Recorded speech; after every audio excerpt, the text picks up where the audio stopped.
pessoal! O comentário da questão de hoje será extraído do livro Psicologia Organizacional, 400 questões com gabarito comentado.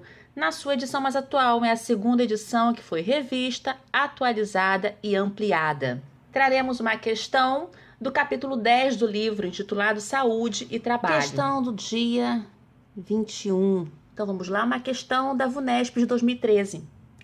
Para a abordagem da psicodinâmica do trabalho, a normalidade, letra A, implica a ausência de sofrimento ou de conflitos relacionados à realização das atividades laborais. Opção B, sinaliza a saúde e a integridade psíquica dos trabalhadores diante das exigências associadas à atividade produtiva. Opção C, é compreendida como resultado do compromisso entre o sofrimento e a luta contra o sofrimento no trabalho. Letra D, evidencia que os trabalhadores apresentam uma desestabilização psíquica que não pode ser revelada. E letra E, é o efeito passivo de um condicionamento social que demonstra conformismo diante das exigências no trabalho. Bom, quando a gente fala em psicodinâmica do trabalho, isso nos remete ao principal autor dessa abordagem, que é Deleuze. Então eu coloquei aqui para vocês no comentário. Segundo Deleuze, o grande enigma para a psicopatologia do trabalho não é a doença mental, e sim a normalidade. E veja que eu coloquei aqui psicopatologia do trabalho. Então, no início, antes mesmo da gente pensar em psicodinâmica do trabalho, Deleuze trabalhava com a psicopatologia do trabalho. Mas já ali, ele entendia que o grande enigma não é a doença mental no trabalho, mas a normalidade. Aí eu coloquei. Assim, destaca que é importante compreender as estratégias defensivas, e essas estratégias podem ser individuais ou coletivas, adotadas pelos trabalhadores com a finalidade de evitar a doença e preservar, ainda que precariamente, seu equilíbrio psíquico. Então aqui ele está me dizendo que é importante compreender, dentro dessa dinâmica do trabalho, as estratégias defensivas desses trabalhadores.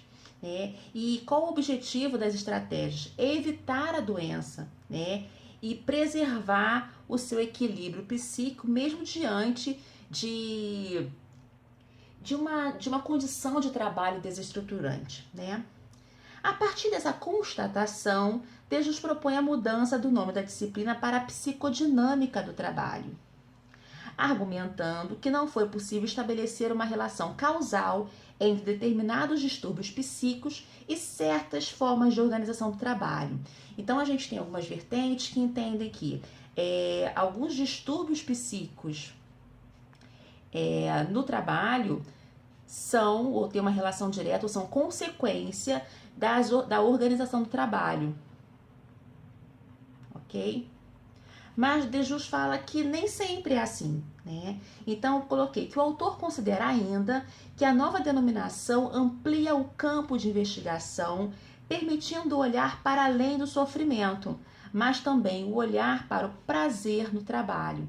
Então, quando a gente fala de psicopatologia do trabalho, a gente está pensando mais no que o trabalho pode causar a esse trabalhador em termos de desequilíbrio psíquico. Quando a gente fala em psicodinâmica, ele coloca também a questão do prazer no trabalho, e o trabalho também como uma forma de descarga psíquica, a fim de manter o equilíbrio psíquico. E aí tem uma citação de Lima que diz: em suma, Deleuze não admite que o trabalho seria causador de doenças mentais, podendo no máximo desencadeá-las, e ainda assim sobre certas circunstâncias bastante específicas.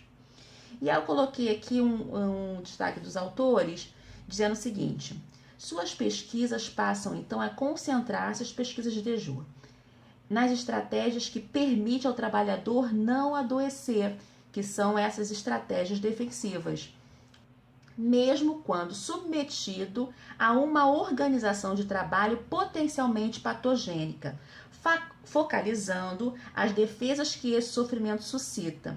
Com isso, Deleuze afasta-se definitivamente de Leguilin, que é um teórico que iniciou os estudos de psicopatologia do trabalho. ok? Então, o que a gente pode dizer em relação a isso, né? Que o que importa para a psicodinâmica do trabalho é conseguir compreender como os trabalhadores conseguem manter certo equilíbrio psíquico, mesmo submetidos a condições de trabalho que são desestruturantes. E aí o ponto de partida de Dejus passa a ser não mais o que adoece o trabalhador, mas como ele continua são apesar das adversidades. Mas vamos voltar então à questão para que a gente possa então resolver. Para a abordagem da psicodinâmica do trabalho, a normalidade.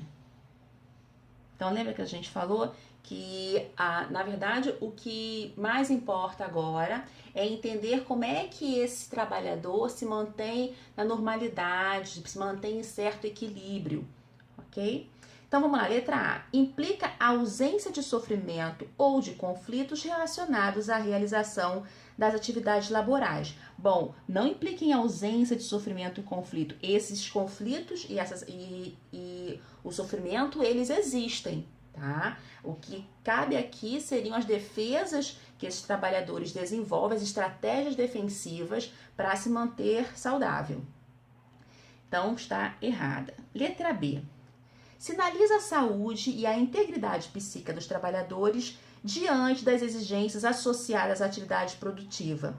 Sinaliza a saúde e a integridade. A gente não falou exatamente desse estado de saúde e integridade. A gente está falando dessa luta, né, contra o sofrimento, né, e que faz com que esses trabalhadores, através das estratégias defensivas, consigam se manter são. Então, também errado. A normalidade é compreendida como resultado do compromisso entre o sofrimento e a luta contra o sofrimento no trabalho. Então foi isso que a gente viu. E que luta é essa? Através das defesas ou estratégias defensivas. E essas estratégias, elas podem ser individuais ou coletivas. Okay? Então, de fato, a normalidade é compreendida como resultado do compromisso entre o sofrimento e a luta contra o sofrimento no trabalho. Então, correta. Letra D. Evidencia que os trabalhadores apresentam uma desestabilização psíquica que não pode ser revelada. Ela pode ser revelada através da palavra, ok? Então, não é questão da normalidade. E é o efeito passivo de um condicionamento social que demonstra conformismo diante das exigências do trabalho. Então, a gente está falando o tempo todo desse enfrentamento, das estratégias defensivas. Então, não trata então do efeito passivo de um condicionamento, ok? E nem demonstra conformismo. Logo, a opção correta para a questão 30 do livro, mas a nossa questão do dia 21, letra C. Vamos confirmar, então, lá no gabarito. Ok. Opção C. Bom, pessoal, como eu disse, essa questão e esse comentário foram extraídos do livro Psicologia Organizacional, 400 questões com gabarito comentado, na sua segunda edição.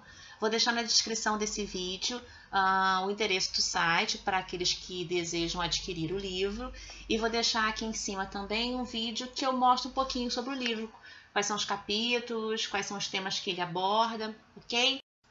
E espero que você tenha gostado do vídeo, que tenha te ajudado a compreender mais um pouquinho esse tema. Se você gostou, dê uma curtida, não esqueça.